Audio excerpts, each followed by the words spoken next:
Welcome to Movie World, the place where we only talk movies. I'm Andy Signor, and I'm here to review Zack Snyder's Army of the Dead. Now, I'm not going to spoil this film at the start of this review. If you haven't yet seen it, don't worry. I'm going to give you some of my broad thoughts first, should you watch this film.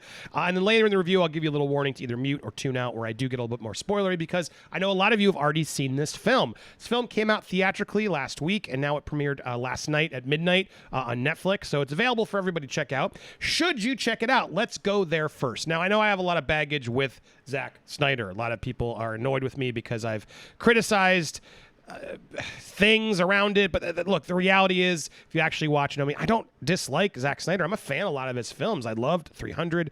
Dawn of the Dead is great. I love elements of Man of Steel a lot. I've come to appreciate moments in BVS. However, just his vision of DCU is not something I was crazy about, and I didn't like Sucker Punch. But I'd say he's had a pretty good, up and down in his career, and I liked his music videos back in the day. He is clearly a talented filmmaker, so I was very excited to see him tackle something new, something original, and still have a foot in the zombie genre that he was so great with in Dawn of the Dead. So, look, I went into this film so open-minded and excited because I love a good, big, gory, epic zombie film. And I have to say, overall, as the film started, I was pretty impressed. The film is a big, silly, fun, epic, gory zombie film. So I want to start with a positive there. The film does have a lot of fun moments, some really good gore.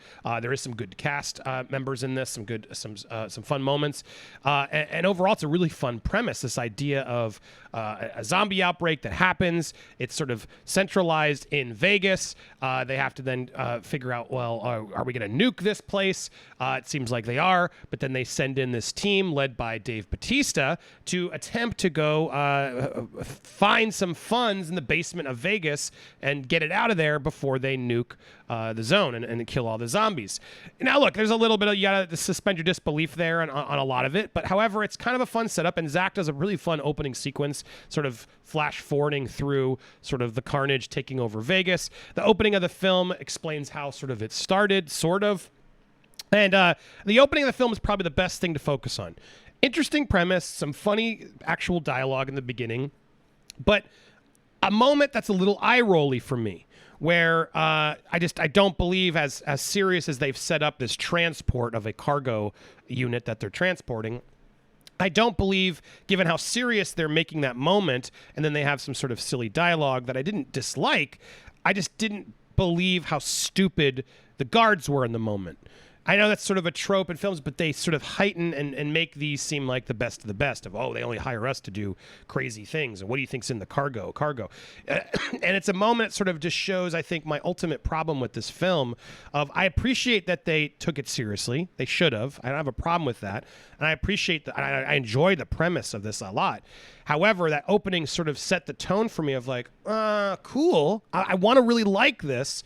However, why are these guards so stupid? Like, come, I thought you were like, you set them up as this, fully, militarized team of, you only call them, and then just idiotically, the cargo explodes. I don't have to get that. I won't get any more spoilers than that. But this is literally the opening of the movie, and I share that too with you because it's sort of, that was my kind of problem throughout the movie. Throughout the film, there are a few choices that Zack makes for the plot that became very eye-rollery, very cliche for me, of just like, oh no, I don't, that's where this is going. No. Let's focus on what I do want to see, which, again, this film sort of set up as like a, epic zombie heist movie. You're like, oh, cool. They're out to go like rob the bank in Vegas. Like, cool. It's like Ocean's 11 meets Dawn of the Dead. Sign me up. However, the film makes a few choices with characters. Again, I'm not going to get into spoilers yet, but later I will sort of break a little bit more down on what I'm trying to say. But I want you to go in open-minded and give it a shot. But there were a few of those moments that I'm just like, what a weird choice. What, really? I don't want to watch that part of this movie. I wanted to watch this part of the movie. And that took me out of it at times, when there were moments throughout the film that I was involved and I was engaged, and there's some good blood and action, and I was on board. However, throughout the film, I think the running time hurt itself. They could have tightened this up and focused on sort of the main points and not gone off on some of these tangents that I think didn't help its cause ultimately. And if they had sort of put all their eggs in the basket of really amping up to that big finale, It would have been better for me. I think it lost its way a few times, but overall, I still had fun. But by the ending, I was frustrated. So, look, overall, the film is interesting. You have there is a sort of, there's one of the zombie guys. They do sort of create this hierarchy of the zombies that they allude to in the trailers, and I really enjoyed that idea. There's a moment where sort of as they're getting into the city, a tour guide sort of explains the rules of what's going on, and that's what I loved. I loved that part of it a lot. And there's moments of that I think really worked, and I was on board with. However, there are some cliche action tropes that he fell into that I just think weighed him down and took away from the more fun, exciting stuff we haven't seen before, and instead became very cliche and like, oh God, we got to go save this. Oh, come on, really? That's what this is about now? Gee, come on. And that was a bummer because I think he had a lot of potential here. And I didn't hate the movie, but I was just frustrated by the end that he didn't just hit that landing in a big bloody mess with money and blood everywhere. Yeah, there is a franchise potential. They sort of leave it a little bit open-ended. I'll talk a little bit more spoiler in a second. But overall, would I recommend this film? It's a little long, but if you like the trailer, you like, and this is my warning, you don't like, if the idea of some sort of typical action cliches won't bug you too much and you can sort of ignore them to enjoy a big gory zombie movie, then yeah, I think it's worth watching on Netflix. It's definitely, is it his best film? No. But again, there are some really fun moments, some cool cinematography he did do. He didn't slow-mo as much as he typically does, which I appreciated, that he was more sparing with it. And some fun cast. I did like, there's a few, I don't know all the actors actually. He's of course not. He's not in there. Oh, there he is. Yeah, this guy. I don't know their names. Sorry, everybody's name, but I liked him a lot. Tig has some fun moments. She's really great. Yeah, honestly, the team up grew on me. I didn't know any of these actors, but Bautista, I always enjoy. I love that he got sort of a bigger vehicle here. So overall, yeah, I would say a 6.5, maybe a 7 on a good day. 7 feels a little high, but it's definitely not terrible. Overall is my review of Army of the Dead. Could they make this bigger and better in a future movie? Would I watch it? Maybe. I almost wonder if this would have been better as a series to allow him to sort of, because there's clearly a bigger story I think he wants to sort of imply there is, and that might have been more interesting, honestly, because the movie itself felt a little overlong. Maybe it would have worked better in a more chapterized film, but overall as a standalone zombie, it left a little bit of desired, but overall it's not awful. Okay, so there you go. I've given you the warning. Now I want to get into a couple explain a little bit more of the problems I had in the film before. So if you don't want to hear this part, tune out. You can check it out. Thanks. Make sure you hit that subscribe button before I get there. If you haven't already, hit the subscribe button, smash that bell for all alerts, and then like the video, leave a comment down below. And your thoughts, did you watch it already? Are you going to watch it? Tell me what you think. All right, now now that I've warned you, getting a little bit more into what was frustrating to me. The daughter. Oh my God. What a mistake the movie made. When the daughter is there and then suddenly demands she comes along, it took all of my joy out of the movie, because as soon as that moment happened, I knew exactly how the movie was going to end.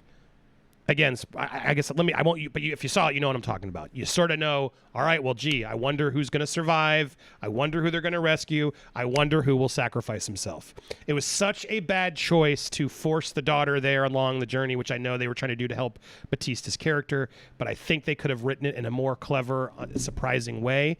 The forced rescue amidst the heist, which kind of just destroys the heist aspect of the movie at a certain point, and then it becomes a unnecessary rescue mission where you're like, really, this random mom and this daughter puts herself at risk to die, and then the kids would have nobody.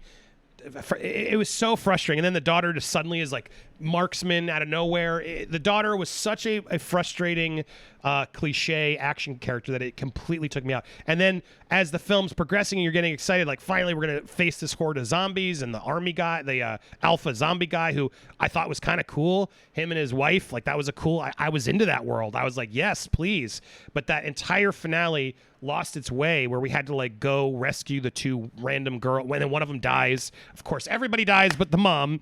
It was too much for me, where I was just like, come on, really? you had this really cool idea of these guys, mercenaries going for the heist. Okay, I understand if there's like maybe Bautista has to wrestle with, do I save the mom? You could have done that. I feel like there are ways he could have written that much better to not become so cliche and predictable, which is sadly what the finale became. And then the ending just wasn't as satisfying for me because you sort of know where it's headed.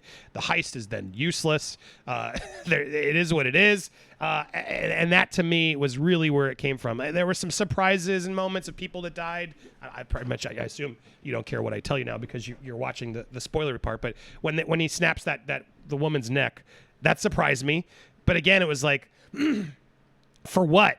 Like, I just wish it would have motivated it at something better. It was like, we had this touching moment, and then it was like, where's Kate? And then, you're dead. Where's Kate? I gotta find Kate. Kate. It was like 24. It was just such a bummer. It was such a bummer to resort to the daughter in peril, who is now, of course, let's have her shoot all the zombies in the first shot because we can't put her in too much peril. She's still a badass. It was so frustrating for me. So that, and then the finale just unfolds in a way where, like, what did you leave left that we're excited about? There nothing really. So we're gonna watch the spinoff with Kate? No thanks. So frustrating. There was so much potential, the zombie tiger and everything, and there was so much. The heist aspects, the safecracker was fun. That the sort of the guy who's like vlogging him shooting all the zombies was actually a cool idea and character with his girlfriend. There was and then the coyote, the tour guide. I liked her a lot too. All these elements were good. And then I felt like he just didn't know where to write it to make it even more satisfying. But as much fun I was having through moments of the film, those really took me out of it. And I was just like, by the end, I was like, just kind of down and just like, oh, that wasn't as fun and exciting as it could have been at the end. So frustrating choices. And I think, again, had he not focused on that stuff and cut out a good 20 minutes, 30 minutes of the film and really focused on the heist and who, it would have been a knife. He should have leaned more into the Ocean's 11 aspect of it, meets Dawn of the Dead, and who's going to double cross, who's going to get the money, does the zombie get an upper hand? All that sort of stuff could have been really fascinating and fun in this world he built. So mixed bag for me. And now the more I spoil it, it's definitely closer to a 6 than a 7 because of just missed opportunities, I think, and just took me out of it into cliche land that he didn't need to do. It was a funner concept, and there was more potential there than, sadly, it ultimately had. So I'm curious, now that those of you got through my spoilers and you'd watch, do you agree? Do you disagree? Do you think I missed something? Was it more fun for you? Did you not mind the whole Kate subplot and who survived? Tell me down in the comments. Again, thank you guys so much for watching. Stay tuned for more movie coverage. And do me a favor, if you made it this far and you haven't already, why aren't you watching Best Movie Ever? Go check it out. We're having so much fun with Vito. Check out Jack and Jill. I'll put the playlist there. Jack and Jill could use some more views, some more love. Let's get this series going. It's a lot of fun. Thanks so much for watching here on Movie World.